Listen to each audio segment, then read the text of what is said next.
Hi everyone, in this video we're going to start working on some trig substitutions. So it is another substitution, so we're actually going to change variables like we did with W substitution. This is a little different in that instead of trying to hide something complicated with a new variable, we're actually going to replace our variable with something that looks a little messier, but we're trying to do this in a really clever way. So the idea is that trig substitution can help us eliminate sums and difference of squares if we do them very carefully so that we can take advantage of the Pythagorean identities. So in this slide, we're looking at some of the basic pieces here. So we have the two Pythagorean identities, and in particular we're going to be using this top one to say that cosine squared theta is the same as 1 minus sine squared theta. Notice that on the right hand side, excuse me, we have the difference of two squares, and on the left hand side that's equal to a single perfect square. There's no sum or difference, and sum or difference is not always very nice to deal with in certain parts of equations. The second one we will use as it is sometimes to say that we can replace tangent squared plus 1 with just a plain old secant squared, so that eliminates addition. Or we will sometimes use it to say tangent squared theta equals secant squared theta minus 1. So there's a kind of different format, also a difference of squares that becomes a single perfect square.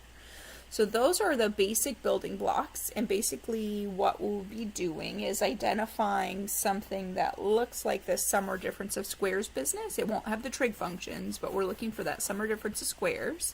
So for example, a squared minus b squared times x squared, and often that'll be something like, it'll be more like a squared minus x squared, so something like 9 minus x squared or 25 minus x squared, but in some of them you will see the b showing up as well. And if we have that, that's a difference of squares where the variable is in the second term, and we will replace that with sine theta so that we get something like that first one where it's number minus sine squared theta.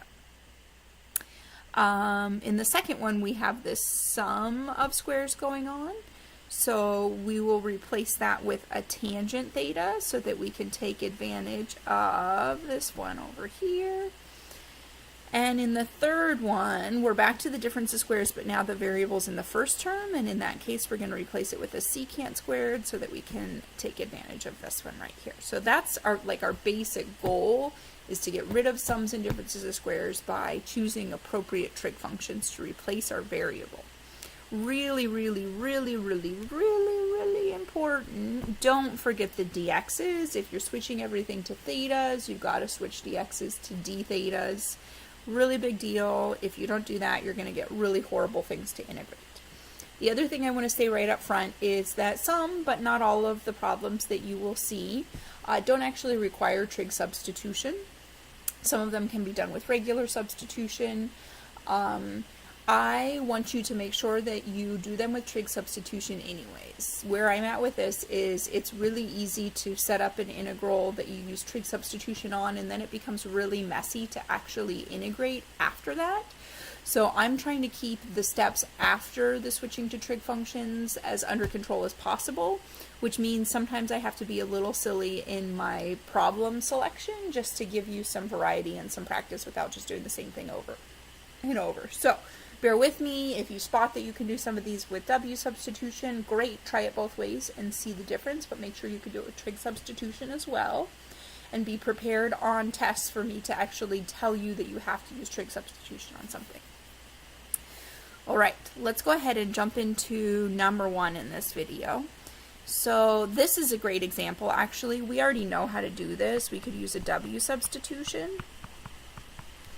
and then dw dt would be 2t, which means dw over 2 could replace a t dt. So I'm going to run through it this way. We will do it the trig sub way as well. So this turns into the integral of dw over 2. I'm going to go ahead and move the 1/2 out in front so this doesn't come too messy. And then, oh, that doesn't need to be so big. On the bottom we just have a w.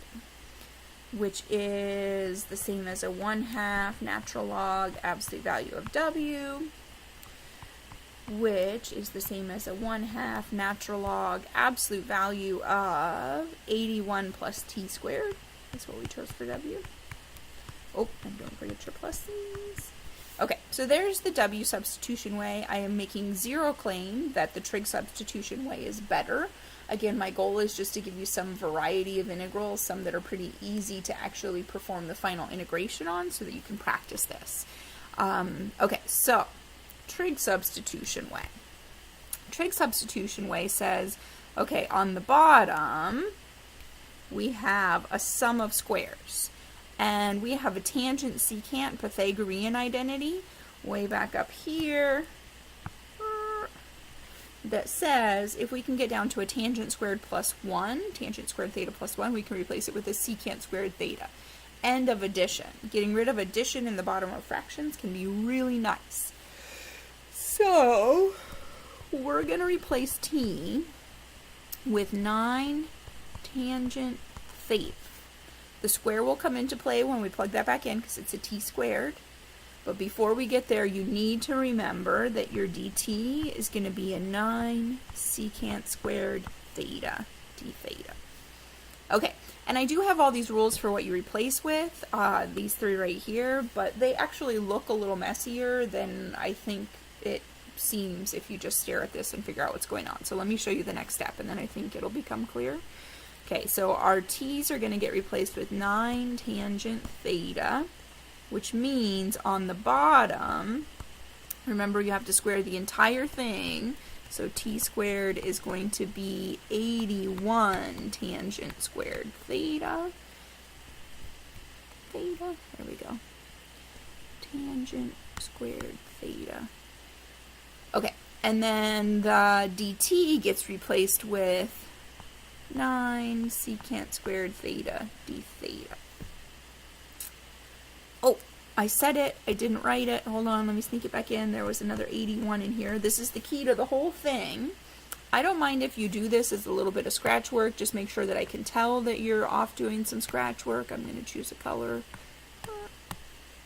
Okay, so notice this bottom. If we have an 81 plus 81 tan squared theta, we can factor out the 81 and we get 1 plus tangent squared theta. And back to our Pythagorean identity, 1 plus tangent squared theta is the same as a secant squared theta. So this is the key, the fact that we can factor out that 81, and that's how I know that I need to choose a 9 tangent theta back here, so that when I square it, they both have that 81, both terms have that 81, and I can factor it out.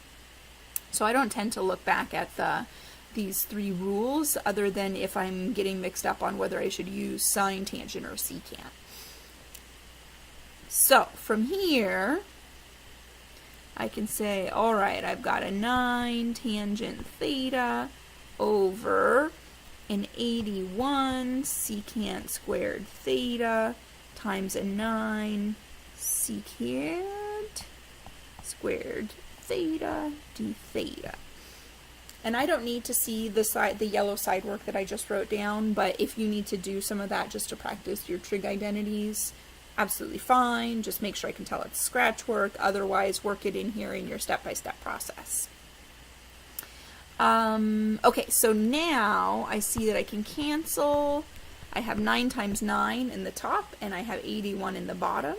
I also see that the secant square goes away completely, and I'm left with tangent theta d theta, which is fairly nice. As long as you remember what to do with the tangent. To integrate a tangent, you're going to have to turn it into a sine theta over cosine theta. And you're going to have to W substitute out the cosine. You can try W substituting out the sine. What you should see is that you get stuck. Because when you take the derivative of sine and get cosine, it's going to be in the, let me think about where it's going to be. W, cosine, sine, cosine. I don't know. I'd have to think about it. I think I'm not lying to you when I say it won't cancel things out correctly, but we'll see. I'm running around in circles in my head right now. Okay, so the derivative is a negative sine theta.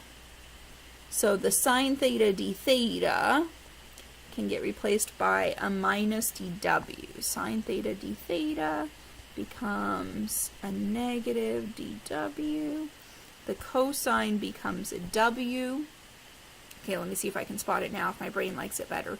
If we let w be cosine theta, then we get a w on the top, and then the derivative of that would be a cosine theta, but we'd have to move it over with dw, so we'd get extra ones. So feel free to run through it if my talking isn't helping you, but I think you will get stuck if you choose sine theta as your w. Okay, so this means I'm getting negative natural log absolute value of w plus c. It's looking good. I was expecting a natural log. W is the same as cosine theta, but I'm still not done because I actually started with t's. So now I need to go way back up to the top and say, okay, well, if t is equal to 9 tan theta, okay, so let me do this down here as scratch work. I know that t is equal to 9 tan theta. I could also say, and this is just a matter of taking these really literally, this is an equation. If 9 times tangent theta is t, then t over 9 is the same as tangent theta. Sometimes that's all you need to do to work your way out of this. It's not enough for me. What I'm going to do is I'm going to say, well, let's draw a triangle because I'm not getting very far. What I really want to know is what is cosine theta. So I know that tangent is opposite over adjacent, which means there's more than one way to do it, but the easy way to do this would be to just assume that t is opposite and 9 is adjacent. And then the Pythagorean theorem says that this up here would be hypotenuse, a squared plus b squared equals hypotenuse squared.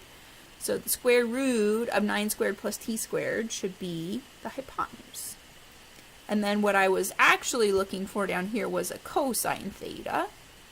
So almost done. As I said, doesn't always mean it's going to be the short way, just because you can do trig substitution. Truthfully, if I have a choice, I'm going to do w substitution from the beginning. But I need you to practice this, so just make sure you're trying it even if you have other options. Okay, so cosine theta is adjacent over hypotenuse. So I get 9 over the square root of 81 plus t squared plus c. And a lot of people are a little baffled because if I look, it does not look like what I got before.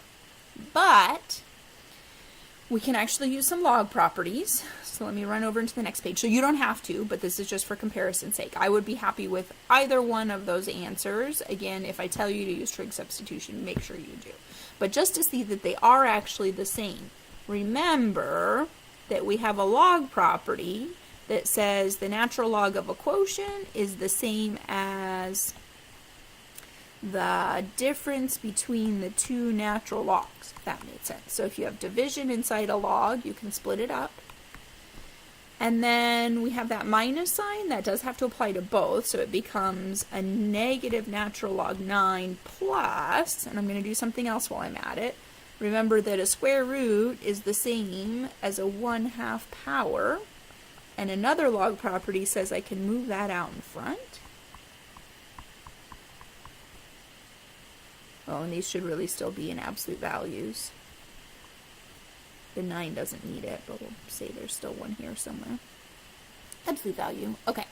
And then that's actually looking pretty good. I now have the 1/2 natural log of absolute value of 81. Was it plus? Did I just mess this up? It was plus, sorry. I did it right in my triangle. It said plus, and then I just rewrote it incorrectly. Okay, so the only thing I'm noticing now is that the other one doesn't have the natural log 9, but remember that c is an arbitrary constant, and it can take on the value of any real number. And if you take all real numbers and you subtract the natural log of 9 from each of them, you still end up with all real numbers as a possible plus c. So you can just kind of absorb that negative natural log 9 into your plus c. So really did give us the same answers both ways, and that's what a trig substitution looks like. So again, you're going to rely on your Pythagorean identities to help you decide if you want a tangent, a sine, or a secant. Make sure you replace your x's or dt's, whatever they are, along the way. That's really important. And then as you work your way through, when you get all the way back to the end, sometimes it's a little tricky to get all the way back to your original variable t. Remember that you can draw a triangle to help you do that. You know something about the relationship between t and theta from this original substitution right here. So you can work your way to the point where you've got a triangle that represents that, and from the triangle you should be able to find sine or cosine or whichever one you need. Okay, long first one. Thanks for watching.